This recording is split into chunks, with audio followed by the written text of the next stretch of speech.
Nos candidats de la gauche et de l'écologie étaient un peu plus sérieux, même si le mot ne convient pas très bien.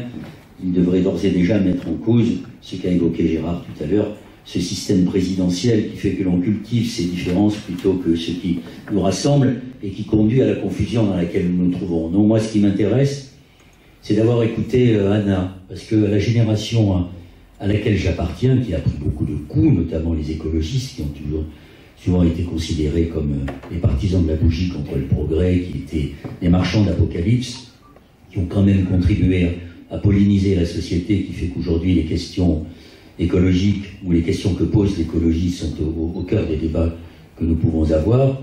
C'est une grande satisfaction, une grande espérance que d'écouter quelqu'un comme Anna, parce qu'elle vient de s'exprimer sur pas simplement un segment de la société, mais sur une conception globale, comme le fait la génération à laquelle elle appartient.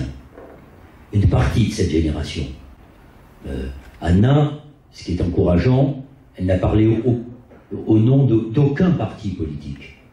Elle est la preuve vivante, comme ceux de sa génération, que, en fait, la recomposition politique dans ce pays, elle est en train de se faire en dehors des partis, qui regardent toujours le XXIe siècle avec les yeux du XXe siècle, qui sont engoncés, enfermés dans leur logique partidaire, dans leur logique d'appareil. Tout à l'heure, Gérard disait, oui, il faut toujours un appareil, c'est inévitable, c'est mécanique dans toute organisation politique ou même une organisation dans une entreprise. Ça correspond à ce que le sociologue Weber expliquait sur la bureaucratie. Et il expliquait, on dit que la fonction crée l'organe, lui il expliquait l'organe crée la fonction. Eh bien, les partis politiques français, aujourd'hui en état de décomposition, et c'est ce qu'il faut absolument regretter, parce qu'il ne faut pas faire croire aux Français qui sont dégoûtés, qui s'abstiennent, qui ne croient plus à rien, qui sont dans une forme de nihilisme qui peut apporter le pire, qui peut apporter le cauchemar plutôt que l'avenir radieux. Il faut leur expliquer que nous avons besoin des partis politiques pour structurer la vie démocratique. Et que quand il n'y a plus de démocratie, il n'y a plus de parti. En tout cas, il n'y en a qu'un seul.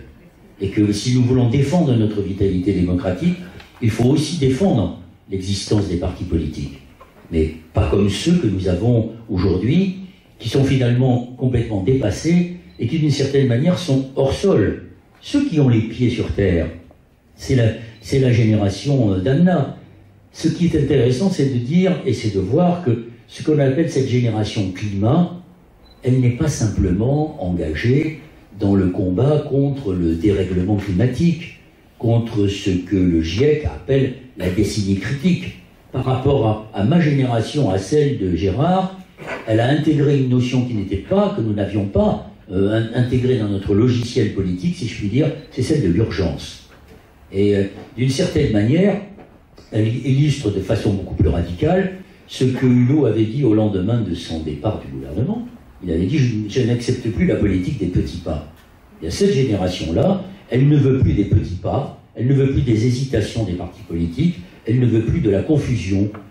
Et elle est très loin des débats qui aujourd'hui surplombent la vie politique française, qui sont tournés autour de l'identité et de l'immigration, qui ont pour seul objet finalement de servir de paravent pour éviter de parler des questions sociales, des questions d'inégalité, des questions de répartition, des questions de creusement des inégalités, de la politique qui est menée par le président de la République et qu'a très bien décrite tout à l'heure sous certains aspects Gérard Filoche, dans cette guerre qui est menée contre les pauvres et contre les précaires.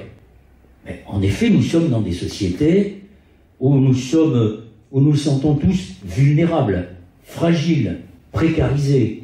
C'est la précarité par rapport à ce que nous promet le dérèglement climatique si nous ne faisons rien aujourd'hui, sachant que nous aurons beaucoup de difficultés même à nous adapter et que nous placerons les générations qui viennent dans cette situation de survie. Et quand on est en situation de survie, eh bien c'est la guerre de tous contre tous, c'est le repli sur soi, c'est la défense de soi-même contre les autres. L'autre devient un ennemi, l'autre devient non seulement l'étranger, mais il devient celui qui nous menace. Cette précarité, nous ne la ressentons pas simplement par rapport au dérèglement climatique.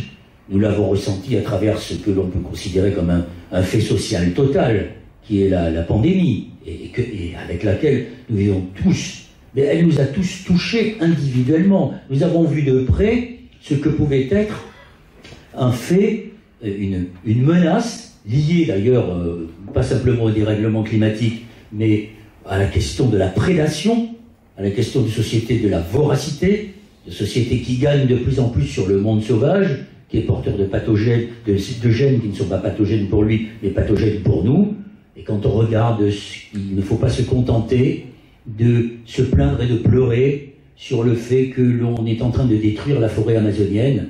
Quand on détruit la forêt amazonienne, non seulement on détruit ceux qui en vivent, on détruit des cultures, mais on se rapproche de la vie sauvage et on fait que on peut être beaucoup plus sensible et beaucoup plus vulnérable par rapport à des pandémies comme celle-ci, comme de la même manière quand on se lance dans l'agriculture intensive et dans l'agro-industrie qui permet aussi le développement de ce genre de pandémie.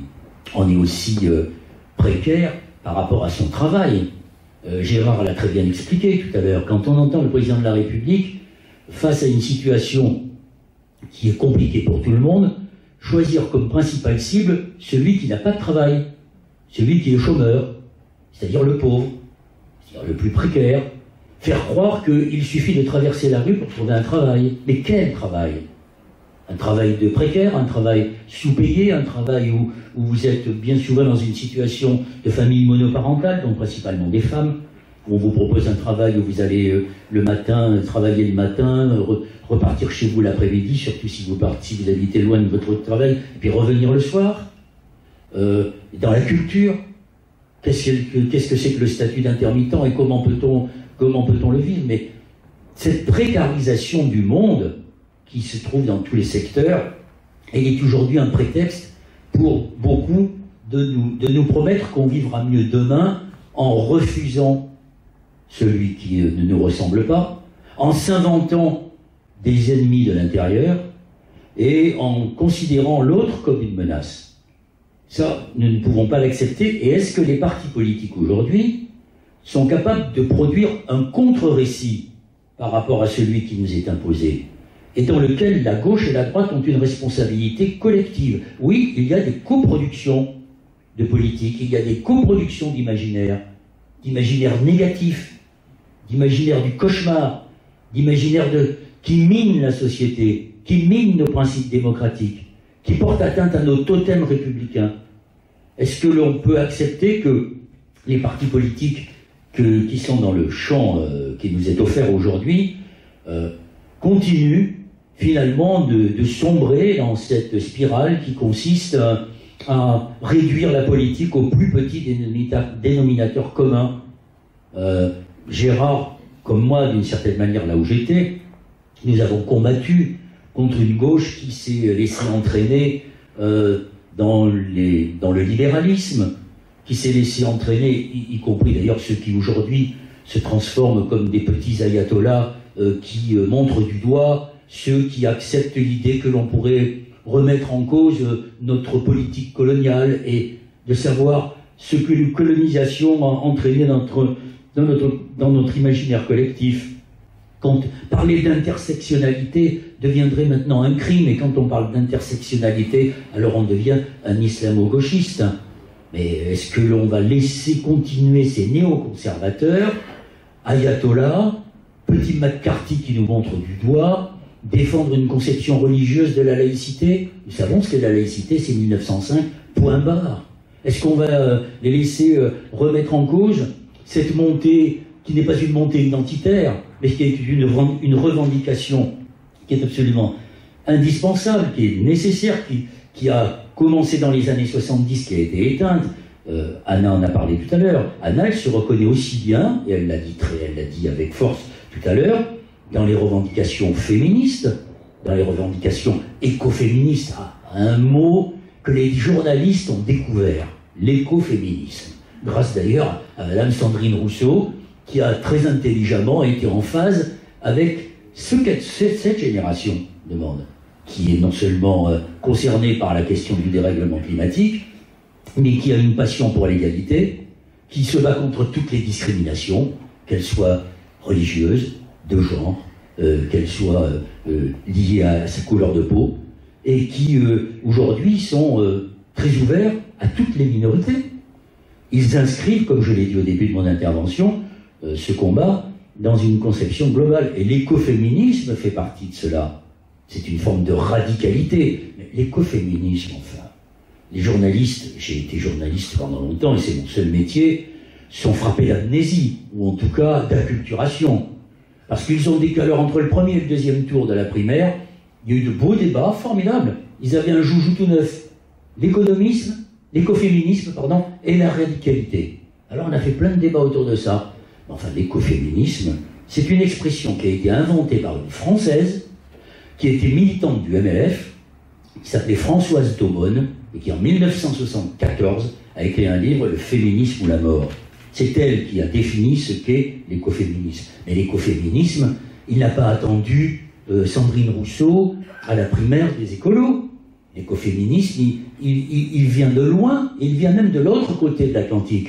Puisque de l'autre côté de l'Atlantique, les femmes ont mis en œuvre les principes de l'écoféminisme posés par Françoise Daubonne. Je pense en particulier à un mouvement très important qui s'est appelé le Women's Pentagon Action. C'est un mouvement de femmes en non-mixité qui s'est battu et qui a entouré le Pentagone en lui jetant des sorts, vous savez, les sorcières de Mona Chollet, et qui a occupé le Pentagone pour protester contre la politique militaire des États-Unis, mais en Angleterre, dans un endroit qui s'appelle Greenham Common, des femmes en non-mixité pendant 10 ans, se sont battues pour empêcher la construction, l'installation d'ogives nucléaires.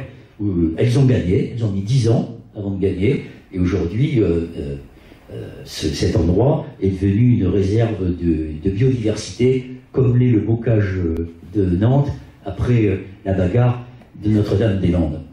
Tout ça pour dire qu'il y a dans la revendication de cette génération tous les éléments, tous les ingrédients, tout ce que nous avons essayé de poser les uns et les autres là où nous étions. On oppose, et je trouve que c'est particulièrement dévastateur, non pas pour le message, mais pour le projet de société que nous avons à défendre, on oppose souvent la fin du mois et la fin du monde.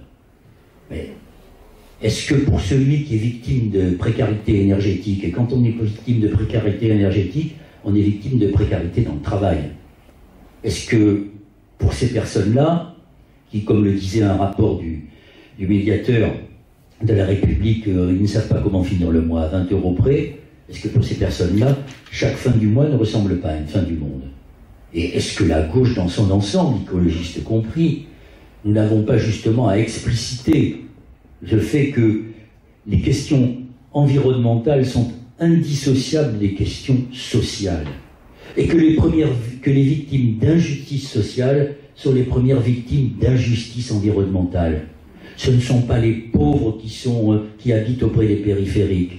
Ce ne sont pas les pauvres qui habitent dans des bâtiments qui sont des passoires énergétiques. Ce ne sont pas les pauvres qui sont victimes de bronchiolite. Ce ne sont pas les pauvres qui sont victimes aujourd'hui d'asthme, comme c'est par exemple le cas aux États-Unis. Et ce ne sont pas les riches, pardon. Il va falloir que je me réveille. Ce ne sont pas les riches qui, en effet, sont atteints de cela. Ce sont les pauvres. Et la réalité, c'est qu'il faut bien expliquer cela, et nous l'avons peut-être pas très bien fait, nous les écologistes, en restant cantonnés principalement sur des questions liées à l'énergie, ce qui est très important, à la biodiversité, des questions que l'on qualifie d'environnementales. Et je pense que nous avons raté, peut-être, cette explicitation du lien entre les questions sociales et les questions environnementales. Vous savez que les deux marqueurs de la pauvreté aujourd'hui, c'est le diabète et l'obésité. Qui est victime de diabète? Pas les riches. Qui est victime d'obésité? Pas les riches, ce sont ceux qui sont victimes de la malbouffe. Donc quand on parle de la malbouffe, on pose un problème de société. Est-ce que l'on ne peut pas réfléchir un peu en dehors de la simplification du monde que veulent nous imposer les médias?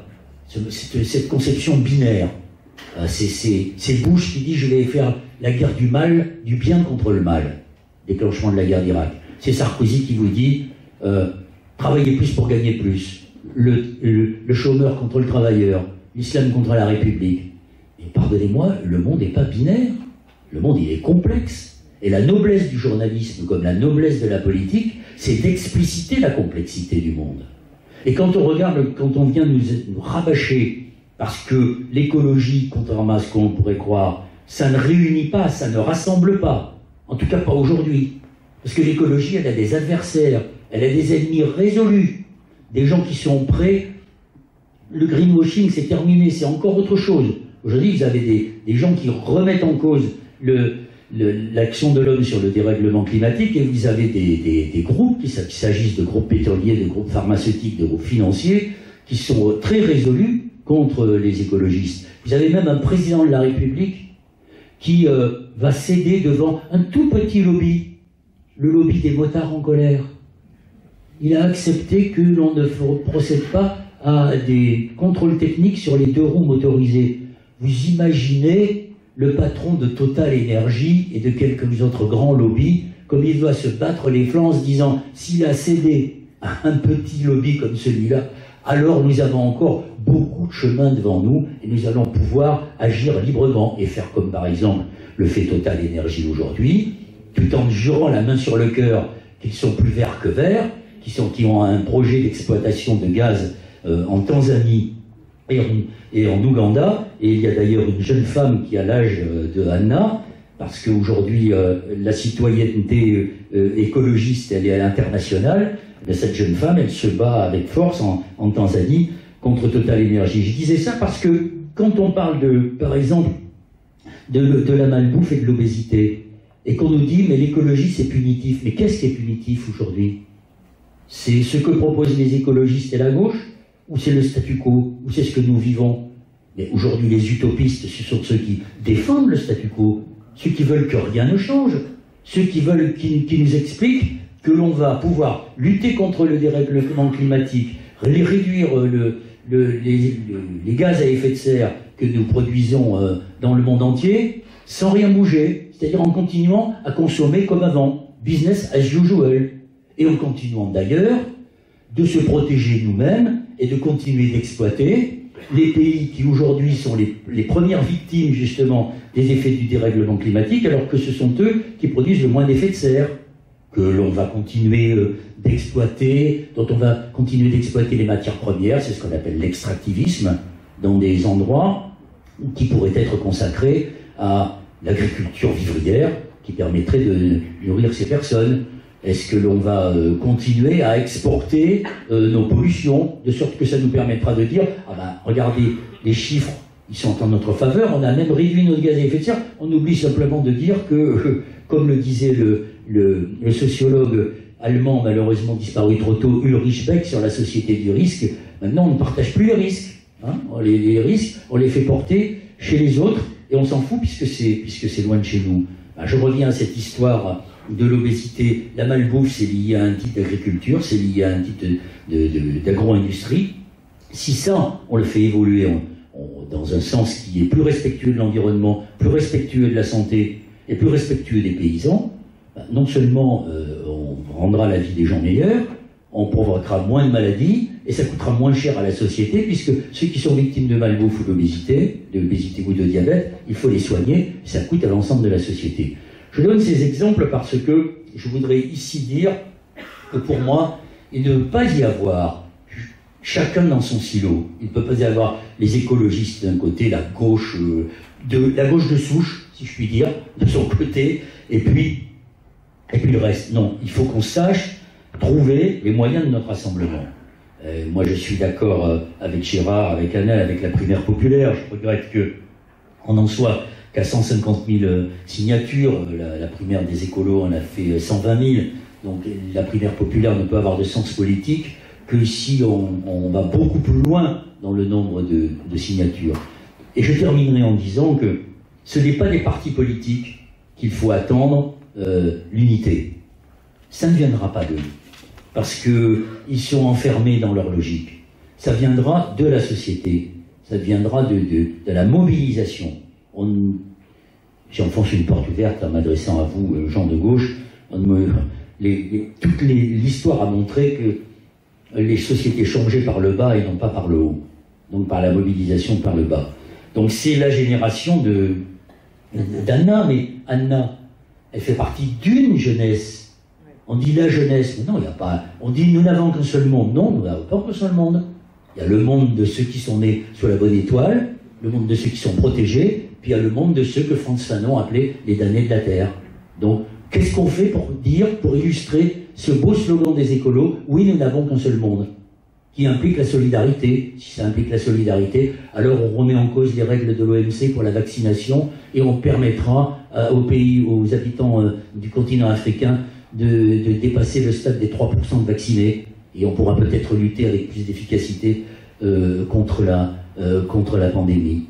Qu'est-ce que l'on fait donc pour dire que nous pouvons ensemble montrer que entre les questions que pose l'écologie, entre l'héritage des luttes sociales et des luttes ouvrières, qui ne doivent pas être abandonnées, qui doivent être réhabilitées, qu'est-ce que l'on fait pour montrer qu'il y a en effet une piste possible et pour pousser les partis politiques d'aujourd'hui à accepter cette idée qu'ils n'apporteront pas de réponse seuls à un gouvernement, à une logique qui dépasse largement le gouvernement, qui ne peut nous mener que dans le mur. Et terminer en disant, c'est la complexité dans laquelle nous sommes, car il y a en effet, c'est la quadrature du cercle, comment faire en sorte qu'on réponde au court terme tout en inscrivant cette politique dans le long terme, puisque nous savons qu'elle ne se réglera pas d'ici 2022. Au déjeuner, excellent par ailleurs, Gérard Filoche évoquait Jaurès, qui a mis 9 ans avant de réunir toutes les composantes de la gauche.